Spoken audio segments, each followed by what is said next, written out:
Well, it's a rather strange story in a way. My dad was a graduate in 1924. I really didn't, he never talked about it very much. The only thing I remember, and bless his heart, I don't know how he did this, but you know, when he was growing up in Cleveland, his father, my grandfather, had immigrated to this country with an 8th grade education. And he took my dad down to the West Side Y in Cleveland because he heard that that was a good place for kids to be. And my dad came under the influence of the executive there at some point, a fellow by the name of M.D. Crackle, Matthew Crackle. And he liked it, and Matthew Crackle told him, well, if he wanted to get in the Y, he'd have to go to college. He went home and told my grandmother he wanted to go to college. She back threw him out of the house because you had 8th grade and then you went to work, you know.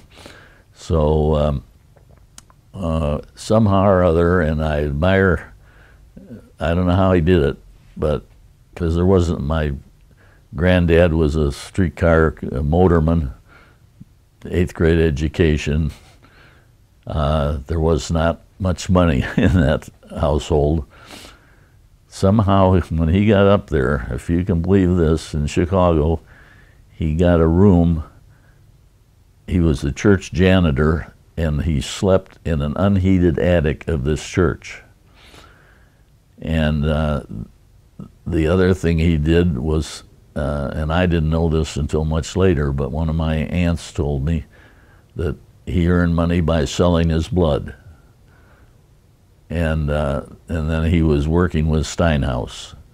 And that's the way he got by. And I thought, boy, how fortunate I've been. GI Bill, Bumgarner Scholarship, you know. It's just no comparison to what he had to go through. And when I got out of high school, I was just about to enter the Navy, and my dad asked me what I was going to do when I got out of the Navy.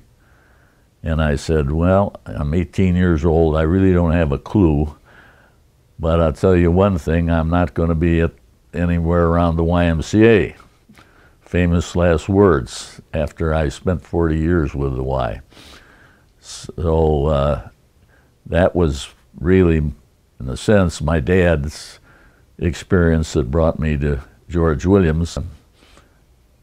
But I was very impressed with the way you were accepted and people were friendly and, you know, made things comfortable for you.